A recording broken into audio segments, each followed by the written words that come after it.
Hi everyone, today is June 23rd and I haven't uploaded in a really long time, so I just decided to film a garden tour. So this is this bed's second year. All of these plants went in last year, and as you can see, they're really tall and lush. We had a kind of up and down spring, but that's kind of what it's like here in Ontario normally. Um, so we can start. Last year our neighbors had foxes, so the rabbit pressure wasn't that bad, but it's really bad this year. So you can see this coreopsis has kind of been trimmed into a bush. And I started applying like this homemade repellent on the plants, and that is working because you can see like there are now all these new, if I can get it to focus, there are all these new buds, and it has started to bloom a little bit. So you can see those are the flowers. They're really cheery, and they bloom a lot earlier than most native plants. And down here is the Prairie Smoke, which bloomed really nicely, and now it's just kind of growing. You can see those are leaves that the rabbit nibbled but didn't actually chew up and eat. I did plant some seeds in here as well, some annuals. So right there you can see some zinnia seedlings. And that's some Monarda. Even the rabbits are even eating that. A lot of the things that are branded as, I guess, rabbit tolerant were like obliterated in this garden. The smooth aster was one of those plants, and there it is. You can barely see it. Those are the remnants of that plant. Right here is sneezeweed or Helenium, which blooms later, but you can see it's forming buds.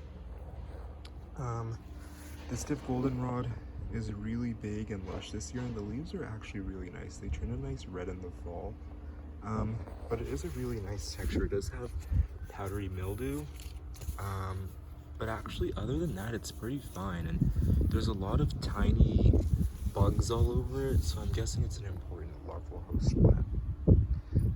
Then right here is the penstemon digitalis, or foxglove beer tongue. It's been flopping a lot, and I just propped it up using a tomato cage.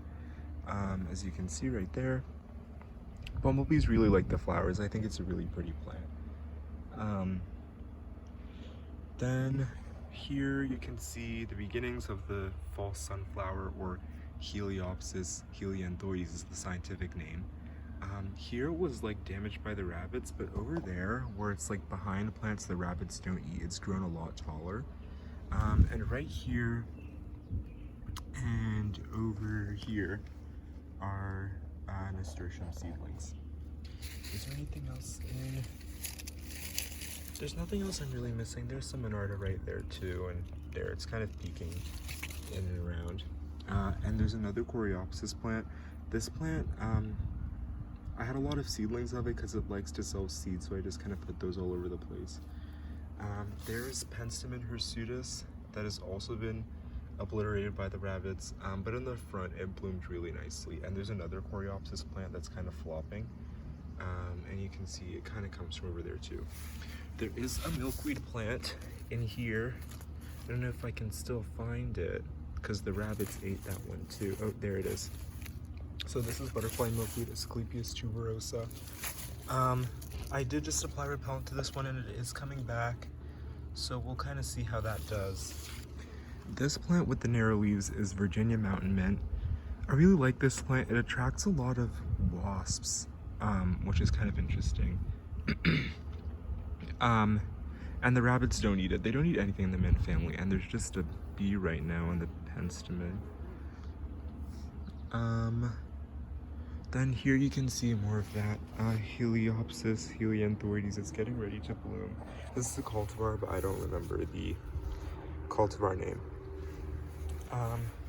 Then right over here we have Liatris Spicata, or dense blazing star. There's a couple of them in here. Some of them are cultivars, so that's why they're short, but this is like the regular native one.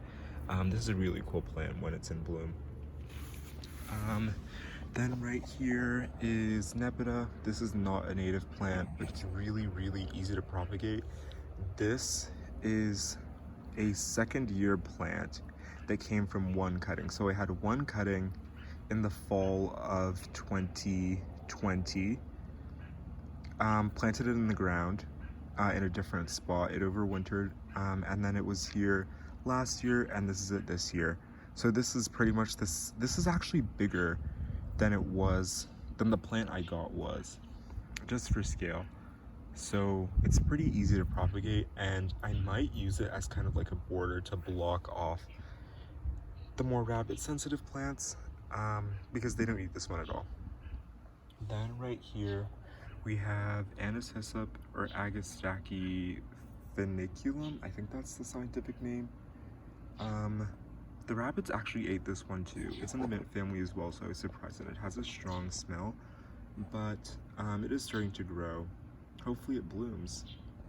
Then we have more of that, and this is smooth aster, the one smooth aster plant left in my entire garden, because it's so completely surrounded by this plant, so I think the rabbits just skipped it. So hopefully it blooms. Then right there are some zinnia seedlings. And then this is some more butterfly milkweed. I added the rabbit stuff to it, and it looks like it's gonna bloom, because it is producing new growth, and they haven't started eating it yet, so fingers crossed this plant is able to grow and develop.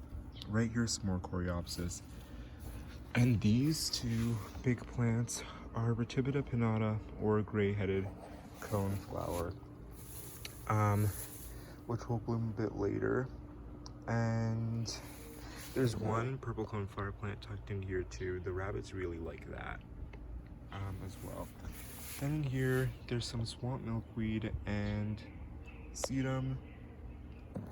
This one has white flowers, this one has pink flowers. This is a non-native plant, but I think the foliage is nice.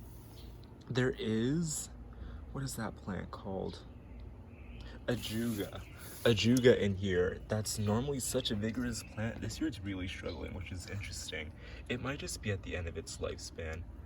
And then right here, this is the provincial flower of Quebec. This is blue flag iris, Iris versicolor. It's been blooming for a long time. It blooms later than like the regular bearded irises do. It is a really pretty plant, and this is kind of the wetter spot in the garden, so it thrives there.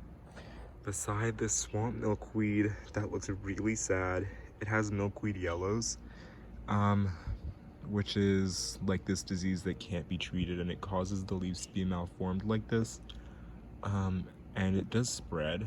So I think what I'm gonna do is leave all these plants up, because all the other ones you see are like second year plants from seed from this one, so they might bloom. I'll gather seed from those, and then rip out all of these plants in the autumn after the monarchs have left, because from what I read, they can still use the plant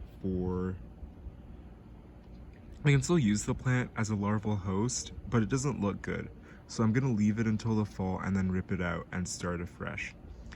So there is some good, some bad. Like, some stuff is thriving, but the rabbits and the milkweed yellows are really throwing me for a loop. So hopefully I can get some new plants to fill in the spots. I don't really know what else I could get this on the Aster family, but I guess I'll see. You guys might see new stuff in the next garden tour, but I hope you enjoyed. And yeah.